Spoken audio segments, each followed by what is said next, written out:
morning students. In our previous class we have studied about introduction of digestion and digestion in mouth. Now we will move towards digestion in the stomach.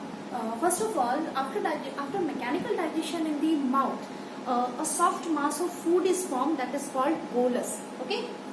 After mechanical digestion in the mouth,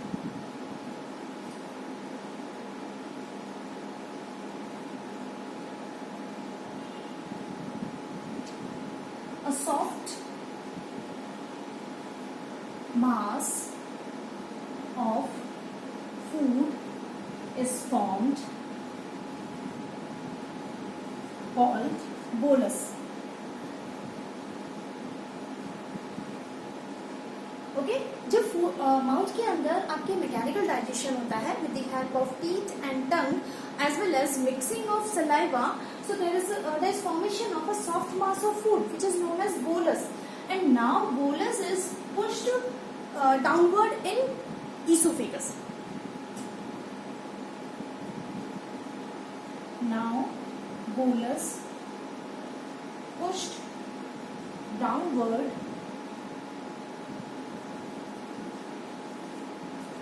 through pharynx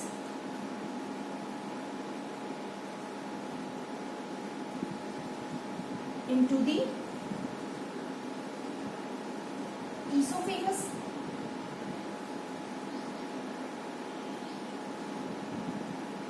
देखिए हो क्या रहा है, जब हमने खाने का यहाँ पे मैकेनिकल डाइजेशन हुआ माउथ के अंदर, तो सॉफ्ट मास ऑफ फूड का फॉर्मेशन हुआ जिसे हम लोग बोलस कह रहे हैं.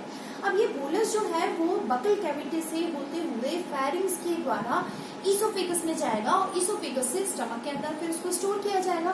तो ईसोफेगस में जब खाने को पुश किया जाता है तो ईसोफेगस में एक स्पेसिफिक टाइप ऑफ मूवमेंट चलता है जिसे हम लोग बोलते हैं peristaltic movement.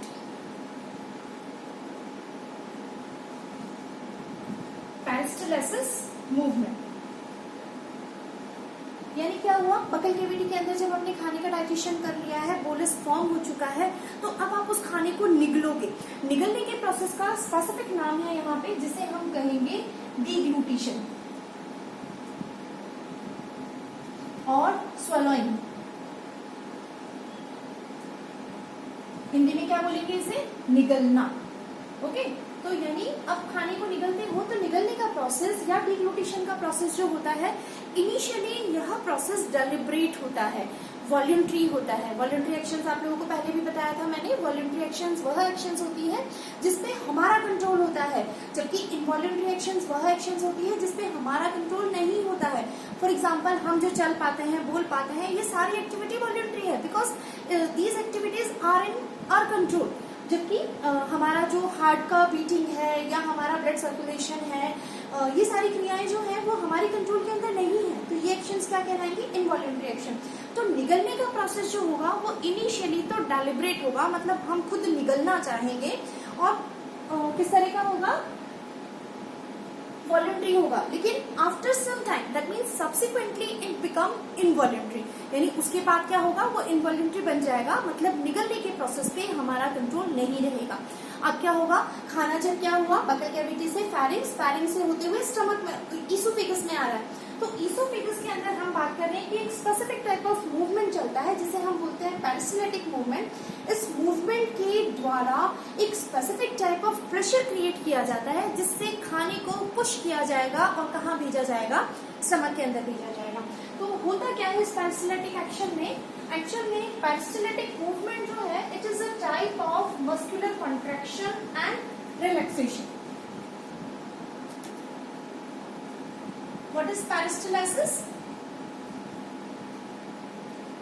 Peristalsis is actually a wave of muscular contraction and relaxation.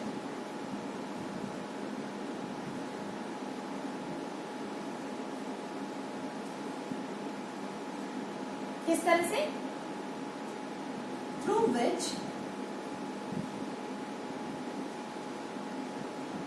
food pushed downward in oesophagus. कैसे? ये इस तरह का वेव होता है। देखिए यहाँ पे कंट्रैक्शन हुआ उसकी बॉल के अंदर, यहाँ रिलैक्सेशन हुआ, तो ये जो है हमारा फूड का मास है। ओके, तो यहाँ तो क्या हो रहा है? कंट्रैक्शन हो रहा है, और यहाँ क्या हो रहा है? रिलैक्सेशन हो रहा है।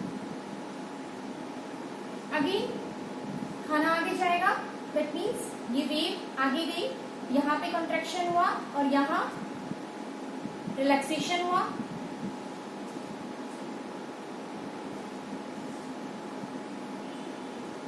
Contraction and relaxation. तो इस तरह से कॉन्ट्रैक्शन और रिलैक्सेशन के द्वारा जो खाना है वो ईसोफेगस में पुश किया जाता है और उसको नीचे भेजा जाता है स्टमक के अंदर स्टोर करने के लिए। तो ये जो मूवमेंट होगा वो क्या कहलाएगा? Peristaltic movement which is occur in oesophagus.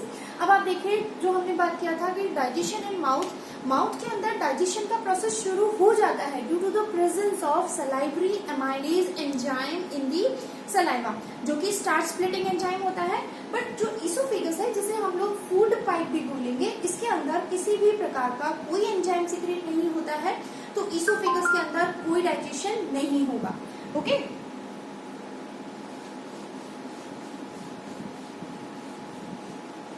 तो अब आप देखिए हमारा जो खाना है वो इस तरह से ईसोफेगस के द्वारा फिर कहाँ आ जाता है? स्टमक के अंदर।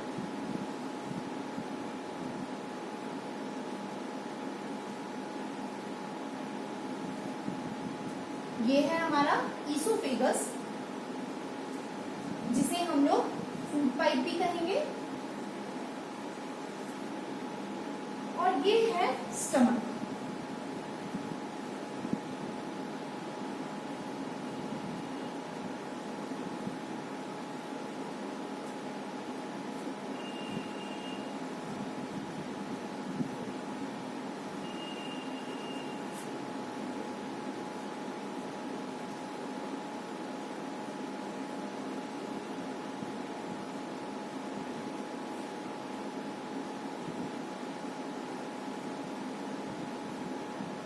तो देखिए ये जो डायग्राम है वो स्टमक का है।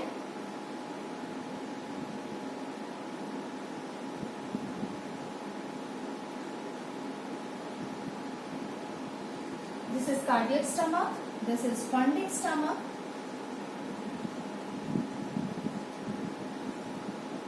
And this is pyloric stomach.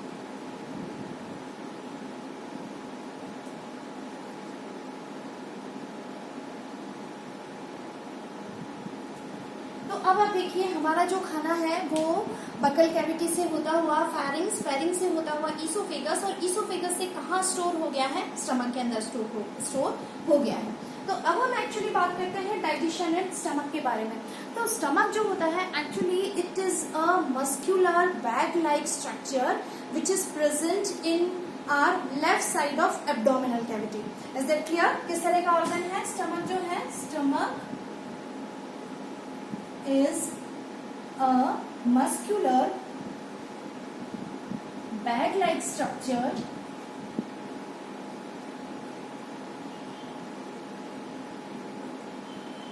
present in left side of abdominal cavity.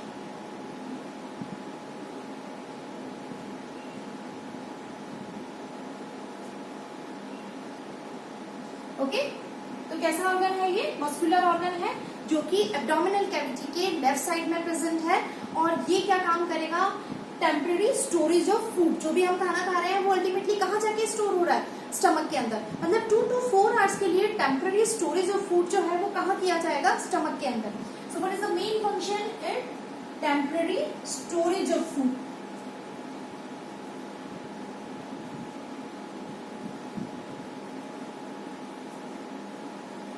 Okay, अब आप देखिए ये जो स्टमक है, ईसोफेगस और ये स्टमक वाला पोर्शन, तो ईसोफेगस और स्टमक को जोड़ने वाला जो पोर्शन है, इस यहाँ पे एक वॉल प्रेजेंट होगा, जो कि जब हम खाना खा रहे होंगे तो स्टोरेज के लिए ये वाला वॉल खुला होगा, जिसे ईसोफेजियल स्फिंक्टर बोलेंगे। तो यहाँ पे एक वॉल है ईसोफेगस और स्टमक को जोड़ने वाली जगह पे, एज वेल एज जो हमारा स्टमक और ड्यूडेनम से जुड़ने वाला हिस्सा है वहां पर भी एक वॉल प्रेजेंट होगा जिसे हम लोग कहेंगे पाइलोरिक स्फिंक्टर या पाइलोरिक वॉल। ओके, इसके साथ साथ जो स्टमक वाला पोर्शन है it is further divide into 3 different parts. One is cardiac stomach, second is between वाला पोर्शन जो है that is called fundic stomach, and सबसे पीछे वाला पोर्शन जो होगा वो कहलाएगा पाइलोरिक स्टमक। तो ये इस तरह का एक स्ट्रक्चर होता है आपके स्टमक के अंदर। अब आप देखिए जो स्टमक है उसके अंदर प्रेजेंट होती हैं गैस्ट्रिक ग्लैंड्स जो कि गैस्ट्रिक जूसेस का सिक्रीशन करेगी। तो अब हम बात करते हैं गैस्ट्रिक जूस के बारे में।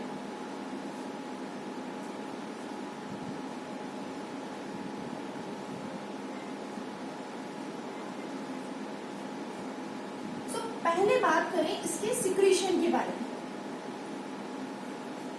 गैस्ट्रिक जूसेस का सिक्रीशन जो है, देखिए जब कभी भी हमारे स्टमक के अंदर अगर खाना नहीं भी उपस्थित है तब भी a small quantity of gastric juices is always present there and that is known as fasting juices. क्या कहलाएंगे वो? Fasting juices.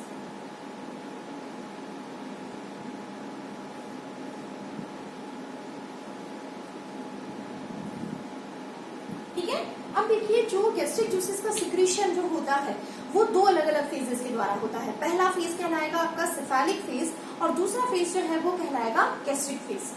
सिक्रीशन जो होगा it is occur by 2 different phases. One is cephalic phase and another is gastric phase.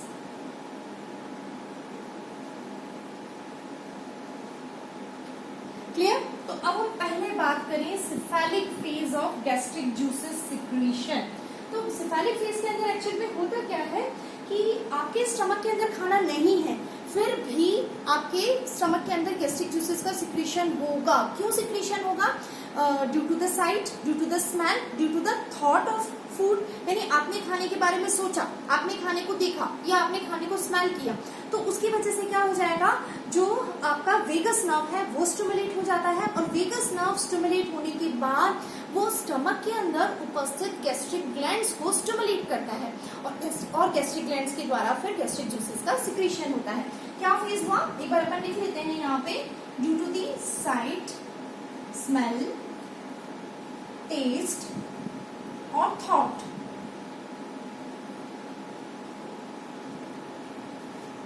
इनकी वजह से क्या होगा? Stimulation of vagus nerve. 10th nerve होती है हमारी,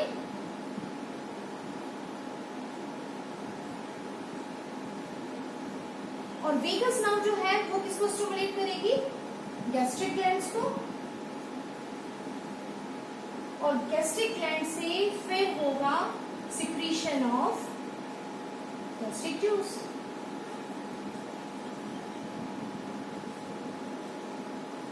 क्लियर? समझ में आया मैं क्या कहना चाह रही हूँ कि सिफेलिक फेज यानी गैस्ट्रिक जूसेस का सिक्रीशन 2 प्रकार से होगा, 2 अलग अलग फेजेस के द्वारा होगा।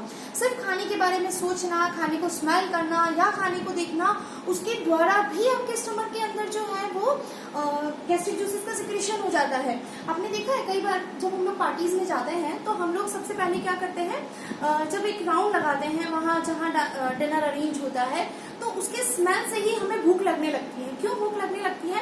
क्योंकि हमने खाने को देख लिया, हमने खाने को स्मेल कर लिया और उसके खाने के टेस्ट को मेमोराइज कर लिया। तो उसकी वजह से क्या हुआ, हमारे स्टमक के अंदर गैस्ट्रिक जूसेस का सिक्रीशन हो गया। तो इनकी वजह से स्टिमुलेशन हुआ वेगस नर्व का और वेगस नर्व ने स्टिमुलेट किया गैस्ट्रिक ग्लैंड्स को जो कि स्टमक के अंदर उपस्थित है और उसके द्वारा गैस्ट्रिक जूसेस का सिक्रीशन हुआ। तो ये वाली फेज जो है वो कहलाएगी सिफेलिक फेज। सेकेंड फेज आती है आपकी गैस्ट्रिक फेज। गैस्ट्रिक फेज के अंदर क्या होगा, खाना जो है वो स्टमक के अंदर पहुंचता है, खाना स्टमक के अंदर पहुंचा और खाने के स्टमक में पहुंचने की वजह से वहां पे कुछ ग्लैंड्स उपस्थित होती हैं। वो ग्लैंड्स एक पर्टिकुलर हार्मोन रिलीज करेगी जिसे हम कहेंगे गैस्ट्रीन हार्मोन। ये गैस्ट्रीन हार्मोन जो है वो ब्लड सर्कुलेशन के द्वारा हार्मोन का जो मूवमेंट है वो कैसे होता है, ब्लड के द्वारा ही होता है, क्योंकि इनको ले जाने के लिए ट्यूब्स उपस्थित ही नहीं होती है because they are secreted from endocrine gland, अंतःस्रावी ग्रंथियों के द्वारा रिलीज होते हैं। तो ये जो गैस्ट्रीन हार्मोन है वो ब्लड सर्कुलेशन के द्वारा फिर से स्टमक की गैस्ट्रिक ग्लैंड पे आता है और उनको स्टिमुलेट करता है और उनकी वजह से गैस्ट्रिक जूसेस का सिक्रीशन होता है। फिर से देख लें एक बार हम लोग, गैस्ट्रिक फेज के अंदर क्या होगा, फूड जब है वो स्टमक में पहुंचा तो स्टमक म्यूकोसा के द्वारा from stomach mucosa secretion of gastrin hormone.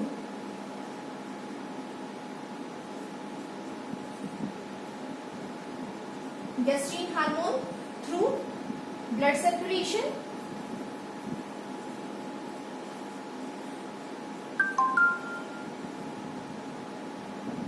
stimulate gastric glands and then gastric gland secrete gastric juices. Okay, तो ये वाली फेज जो है वो कहलाती है आपकी गैस्ट्रिक फेज। क्या हो रहा है इसके अंदर, जब खाना स्टमक, जो खाना है वो स्टमक में पहुंचता है तो स्टमक की जो गैस्ट्रिक म्यूकोसा है वहां से एक हार्मोन रिलीज होगा जिसका नाम है गैस्ट्रीन हार्मोन। ये गैस्ट्रीन हार्मोन ब्लड सर्कुलेशन के द्वारा वापस कहाँ पे पहुंचेगा, स्टमक की गैस्ट्रिक ग्लैंड पे, और गैस्ट्रिक ग्लैंड जो है वो स्टिमुलेट होकर गैस्ट्रिक जूसेस का सिक्रीशन करती है। तो ये दो अलग अलग फेजेस हैं जिसके द्वारा हमारे स्टमक के अंदर गैस्ट्रिक जूसेस का सिक्रीशन होगा। चलिए अब हम बात करते हैं what is the composition of gastric juice.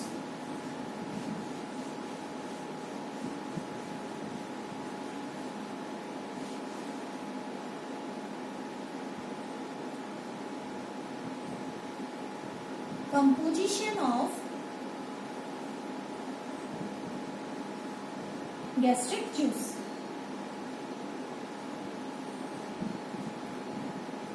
Gastric juice जो होता है actually it is clear, pale yellow, acidic fluid secreted from gastric glands present in stomach. Okay? pH कितना होगा इसका, 1 to 1.5. That means we can say it is highly acidic fluid.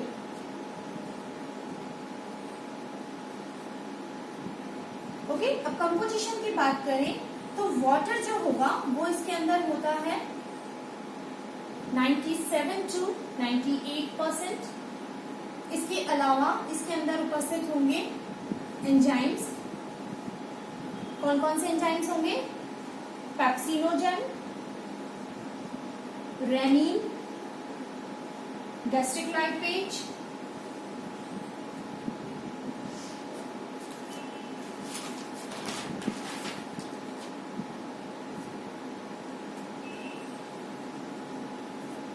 इसके अलावा इसमें उपस्थित होगा हाइड्रोक्लोरिक एसिड,